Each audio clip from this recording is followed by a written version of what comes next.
Citizen Manchester. Citizen Manchester. Updating Manchester's Jewish community. BBC Radio Manchester. Yes, it's Jewish Hour here on BBC Radio Manchester with news and views of the Jews. A week on Wednesday, well-known Jewish businessman Mark Adelstone will speak at a business breakfast meeting in central Manchester. The meeting's been organised by a charity called Kollel Chabad, whose UK campaigns director, Russell Conn from Prestwich, is with me now. Russell, first of all, tell us about the work that Kollel Chabad does. Well, Jeff, thank you so much for inviting me on. If I may, I'd like to pick up on something that Rabbi Kantorovich just said a moment ago, where he referred to Purim, which we're going to be celebrating later this month. And he got me thinking, Purim is a time of simcha, as he said, of joy. What about those people in Israel, the 1.7 million Israelis, 850,000 children, who for them, Purim is not a simcha. Purim is just yet another day of misery, impoverishment and despair. We at Kollel Chabad try and alleviate that poverty. We run 20 food halls from the north to the south, where we provide over 1 million meals every year. We try and feed over 5,000 families every month. That's over 20,000 people. And before Rosh Hashanah, the New Year, and Passover, which we soon will be celebrating, we aim to try and feed 27,000 families. That's well over 120,000 people.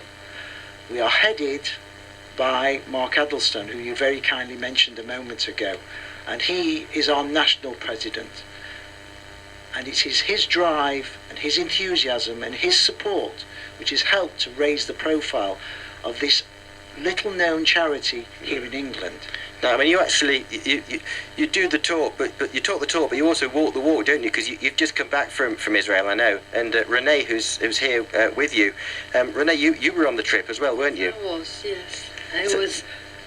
It was very, very nice, very moving, and I was very surprised to see what I've seen and the work I did as well there. I met the children who were not well, and it was very touchy. And what were the experiences that will stay with you, do you think? I want to go again. Really? To see them, yes, yeah. Definitely. So Russell, what was it that you were doing over in Israel? Well, touching on what Renee said, we went for several reasons. One, for Renee to serve food in the same food hall that Mark's been to. And we put a plaque in her honour to celebrate her special birthday, and the plaque is facing Mark's that we put there just over a year ago. We then went from the food hall, which is a most moving experience for anyone that goes, and then we went to the packing warehouse, the biggest packing warehouse for humanitarian aid in Israel, in Kiryat Malachi, the City of Angels, aptly named. And there Renee, young as she is, packed food faster than any volunteer has ever done. 2 trolleys full of tin cucumbers Renee packed. Is that right, Renee? Yes, exactly. Pickled cucumber, 2 full trolley. I couldn't believe it myself, to be honest, how quick I was going. They had to stop me. Is that right? Yeah, yes. And was exactly. were you just motivated by the... But seeing them, yeah, it was very touchy. Right. Very, very touchy. And so, I mean, Russell, there's a business breakfast next Wednesday, the 16th of March. What's that all about? Well, we're being hosted by, I can't tell you the firm's name because that would be advertising. Yes.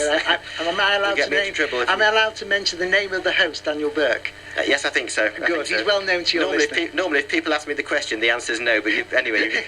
No, he's well known to your listeners. But Daniel is very kindly hosting the breakfast, and the idea is really to continue the process of raising the profile to yet a bigger and wider audience. And we're hoping that we're going to get a good turnout.